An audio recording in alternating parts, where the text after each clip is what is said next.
Assalamualaikum warahmatullahi wabarakatuh. Video kali ini saya akan menjelaskan tentang penghentian aset tetap.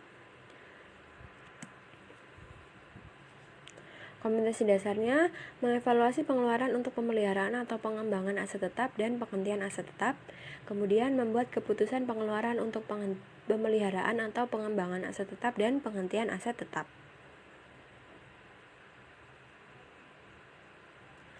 Nah, tujuan pembelajaran kita kali ini yang pertama mampu menganalisis penghentian aset tetap, yang kedua mampu memahami jenis-jenis penghentian aset tetap, yang ketiga mampu mengevaluasi penghentian aset tetap, dan yang keempat mampu melakukan pencatatan penghentian aset tetap.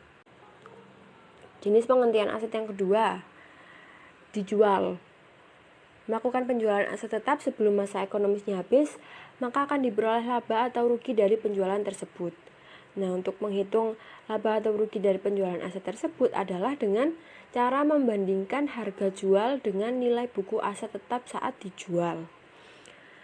Apabila harga jualnya lebih tinggi daripada nilai buku, maka dikatakan sebagai laba. Ketika harga jualnya lebih rendah daripada nilai buku, maka dikatakan sebagai rugi. Ketika harga jualnya sama dengan nilai buku, maka tidak laba atau rugi. Jurnalnya ketika timbul laba, kas di debit, akumulasi penyusutan aset tetap di debit, aset tetap di kredit, dan laba penjualan aset tetap di kredit. Ketika rugi dicatat dengan jurnal kas di debit, akumulasi penyusutan aset tetap di debit, rugi penjualan aset tetap di debit, dan aset tetap di kredit. Contohnya, mesin dengan harga perolehan 120 juta telah disusutkan sebesar 72 juta. Pada tanggal 5 Desember 2020 dijual tunai dengan harga 60 juta. Nah, untuk perhitungan laba rugi penjualan mesin tersebut, maka hasil penjualannya dikurangi dengan harga buku mesin. Nah, hasil penjualannya di sini 60 juta. Harga buku mesinnya diperoleh dari harga perolehan sebesar 120 juta dikurangi dengan akumulasi penyusutan mesinnya sebesar 72 juta, maka harga buku mesin 48 juta. Hasil penjualan 60 juta dikurangi dengan harga buku mesin sebesar 48 juta, maka laba penjualan aset tetap tersebut sebesar 12 juta. Nah, jurnalnya kas di debit sebesar 60 juta. Karena hasil penjualannya ini 60 juta ya. Kemudian akumulasi penyusutannya 72 juta. Dan mesin dikredit sebesar 120 juta dan laba penjualannya sebesar 12 juta di kredit. Jenis penghentian aset tetap yang ketiga, ditukar dengan aset lain. Nah, ada kalanya perusahaan itu mau menukar aset yang dimilikinya dengan aset yang lain, baik itu sejenis maupun tidak sejenis. Nah, jika terjadi pertukaran aset tetap, maka aturan umum yang harus diikuti adalah harga perolehan aset baru yang diterima adalah harga pasar aset lama yang diserahkan ditambah dengan kas yang dibayar. Jadi, nanti aset baru itu dicatat harga perolehannya dari harga pasar aset lama ditambah dengan kas yang dibayar. Misalnya, mobil ditukar dengan mobil yang sama dengan beda tipe. Maka harga pasar mobil yang lama itu misalnya 50 juta ditambah dengan kas yang dibayar 50 juta. Maka harga perolehan aset yang baru atau mobil yang baru itu sebesar 100 juta. Nah, yang kedua, laba atau rugi pertukaran adalah selisih antara harga pasar dengan nilai buku yang diserahkan.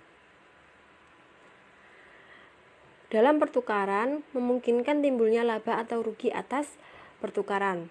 Jadi, dalam pertukaran itu bisa ada laba atau ruginya. Nah, laba atau rugi pertukaran ini diperoleh dari selisih antara harga pasar dengan nilai buku aset yang diserahkan. Nah, seperti yang saya katakan tadi, pertukaran ini ada yang aset tetap ditukar dengan aset tetap sejenis dan aset tetap ditukar dengan aset tetap lain yang tidak sejenis.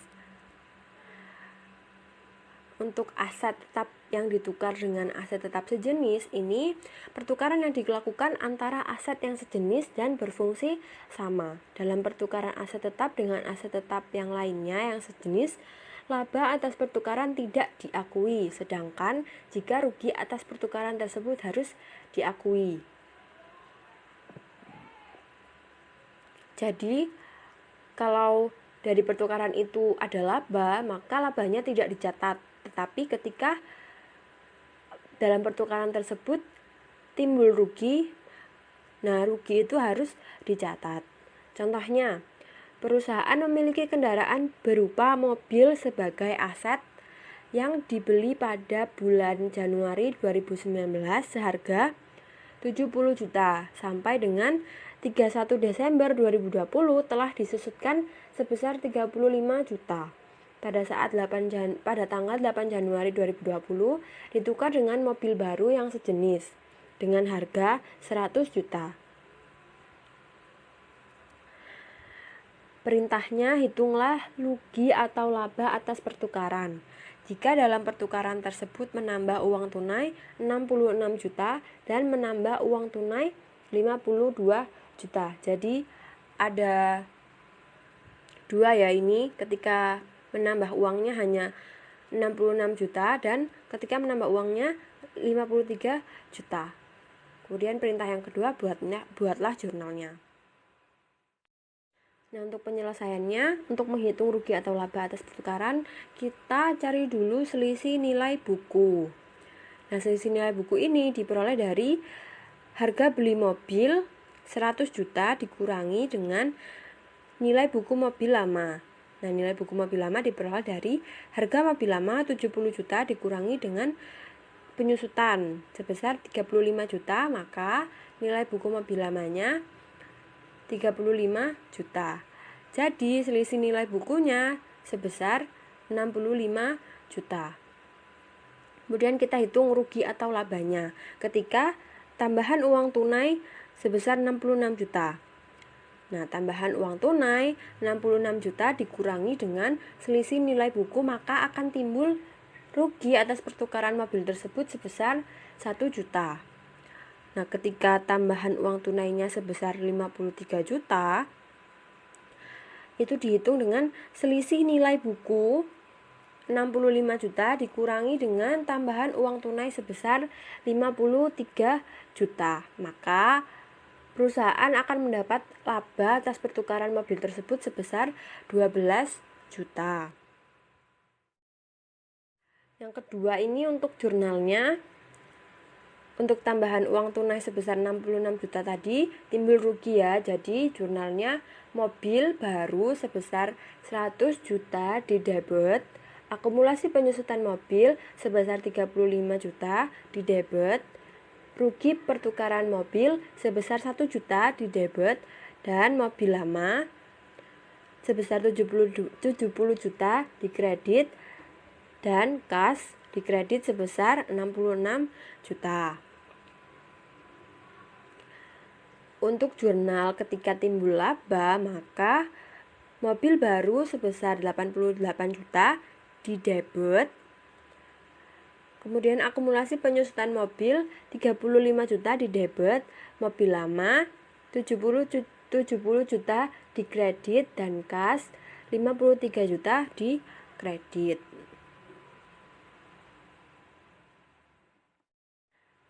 Nah, yang kedua, aset tetap yang ditukar dengan aset tetap lain yang tidak sejenis.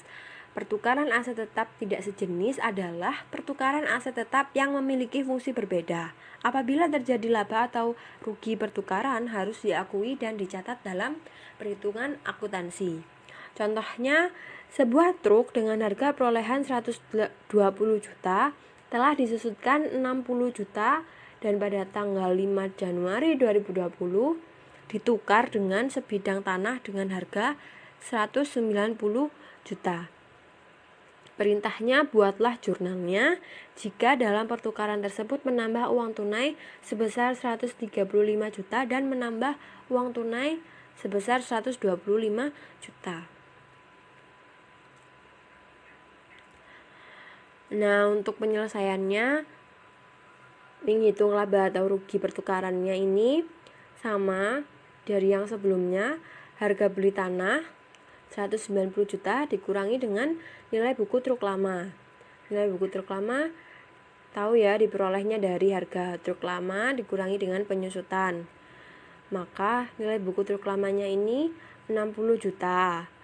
Berarti harga beli 190 dikurangi nilai buku truk lama 60 juta sama dengan nilai bukunya 130 juta. Untuk menghitung laba ruginya, ketika uang tunai yang ditambah adalah 135 juta, maka tambahan uang tunai 135 juta dikurangi selisih nilai buku 130 juta. Maka timbul rugi sebesar 5 juta. Untuk tambahan uang tunai sebesar 125 juta dihitung dari selisih nilai bukunya 130 juta dikurangi dengan tambahan uang tunai sebesar 125 juta, maka akan timbul laba pertukaran sebesar 5 juta. Nah, untuk pencatatan jurnalnya, ini tambahan uang tunai sebesar 135 juta ini timbul rugi, maka jurnalnya tanah di debit sebesar 190 juta, akumulasi penyusutan truk di debit sebesar 60 juta, kemudian rugi pertukaran kendaraan sebesar 5 juta di debit, dan truk di kredit sebesar 120 juta, dan kas sebesar 135 juta di kredit. Untuk tambahan uang tunai 125 juta yang timbul laba, maka jurnalnya tanah di debit 190 juta dan akumulasi penyusutan truk di debit 80 juta. Kemudian di kredit laba pertukaran kendaraan 5 juta, truk 120 juta di kredit, kas 125 juta di kredit. Nah, sekian penjelasan tentang penggantian aset tetap. Wassalamualaikum warahmatullahi wabarakatuh.